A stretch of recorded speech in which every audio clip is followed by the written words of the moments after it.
Alors que la France sort de la Seconde Guerre mondiale, Robert Schuman est réhabilité par la commission de la Haute Cour et par l'intervention du général de Gaulle le 15 septembre 1945. Ce fait lui permet de se présenter officiellement aux élections législatives d'octobre. Schuman a milité fortement pour cette réhabilitation. Et dans un courrier qu'il adresse à l'un de ses amis, il met en avant ses craintes quant au fait de ne pas pouvoir reprendre part à la vie de la nation et à l'aide qu'il souhaite toujours apporter aux Mosellans. Élu député, sa réputation d'homme de l'Est de la France, mais surtout ses compétences, lui permettent de devenir ministre des Finances dès 1946 au sein du gouvernement Bidault. En 1947 et 1948, il est président du Conseil de 2 gouvernements. Enfin, il accède au Quai d'Orsay en tant que ministre des Affaires étrangères à partir du 26 juillet 1948. Il ne quittera pas ce poste jusqu'en 1953. Et pour cause. Robert Schuman est un homme des frontières, un homme marqué par les guerres. Sa volonté est de participer de manière active à la pacification de l'Europe. Sa connaissance littéraire, artistique et historique lui permet de comprendre les cultures et les attentes des pays du continent.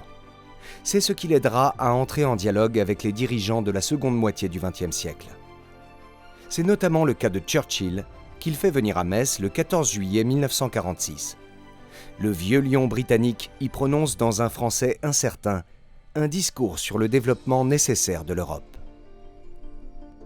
D'autres exemples pourraient être cités, mais les cartes de visite et autographes présentées dans la chambre à donner de la maison illustrent ces rencontres faites pour l'Europe. Je sais que vous regardez la bibliothèque. Elle est incroyable, n'est-ce pas? Eh bien, je vais vous dire, j'ai essayé de compter les livres. Impossible!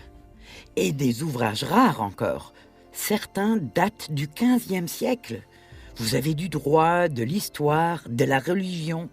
Sincèrement, je ne crois pas qu'il les ait tous lus.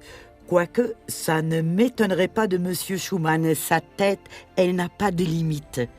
Tenez, l'un des plus jolis, c'est celui qui a le dos tout blanc, en haut, à gauche. C'est l'Armorial Pelletier. Il n'a l'air de rien comme ça, mais on y trouve les blasons de toutes les familles nobles en Lorraine au XVIIe siècle. Et tenez, ça c'est une autre passion de M. Schuman, les autographes. Voyez sur la commode, là, les photos dédicacées, la reine mère Élisabeth, le roi George VI, puis la famille royale du Danemark sur la petite bibliothèque. Il y en a un peu partout dans la maison. C'est qu'il les a tous rencontrés, vous savez, et à force de les épousseter tous les jours, j'ai l'impression de les connaître un peu, moi aussi. Vous m'excuserez un instant, je vais écrire à M. Schuman.